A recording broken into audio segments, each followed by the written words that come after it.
என்னோட பேரு சரவணன். நான் இன்னைக்கு இன்று ஒரு குறள்ல அறத்துப்பால்ல வர விருந்தோம்பல் அப்படிங்கிற அதிகாரத்துல இருக்க 85வது குறள் தான் நான் சொல்ல போறேன். ஃபர்ஸ்ட் குறள் என்னன்னு பார்ப்போம். வித்தும் இடல் வேண்டும் கொல்லோ விருந்தோம்பி மிச்சில் மிசைவான் புலம். இதுதாங்க குறள். இது ரொம்ப எளிமையான குறள், ஆனா இதுல ஒரு ஆழமான கருத்து ஒண்ணு இருக்கு. இதுல குறளோட விளக்கம் என்னன்னா, நம்ம வீட்டுக்கு வர்ற விருந்தினர்களுக்கு முதல்ல உணவு கொடுத்து அவங்க சாப்பிட்டதுக்கு அப்புறம் மிச்சம் உள்ள சாப்பாடை நம்ம சாப்பிட்றது ஒரு நல்ல பண்பு. அந்த பண்பாளர்கள் வீட்டில் அவங்க நிலத்துல அவங்க விதைகள் போடாமலே அவங்க வீட்டில் அந்த நிலத்துல விளைச்சல் ரொம்ப நல்லா இருக்கும் அப்படிங்கிறது தான் இந்த குறளோட அர்த்தம்.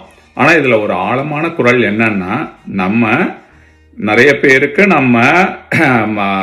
நம்ம உதவி செய்ய செய்ய மேல மேல நம்ம வீட்டுல செல்வங்கள் தானா பெருகும் அப்படிங்கிறது தான் இதோட ஆழமான கருத்து. ஸோ இப்ப இந்த குறளை திரும்ப படிச்சு பாருங்களேன். வித்தும் இடல் வேண்டும் கொல்லோ விருந்தோம்பி. விருந்தோம்பினா நம்ம விருந்தினர்களை உபசரிக்கிறது. மிச்சல் மிசைவான் புலம். ஸோ அவங்க சாப்பிட்டதுக்கு அப்புறம் அந்த மிச்சம் உள்ள உணவை சாப்பிட்றவங்களோட அந்த நிலத்துல வித்தும் இடல் வேண்டும் கொல்லோ, அவங்க விதை போடாமலே விளைச்சல் ரொம்ப நல்லா இருக்கும். அவங்க விதை போட வேண்டிய அவசியமே இல்லை அப்படிங்கிறது தான் இதோட அர்த்தம். ஸோ இப்போ திரும்ப கடைசியா ஒரு தடவை நம்ம குறளை படிச்சு பார்ப்போம். வித்தும் இடல் வேண்டும் கொல்லோ விருந்தோம்பி மிச்சில் மிசைவான் புலம். நன்றி, வணக்கம்.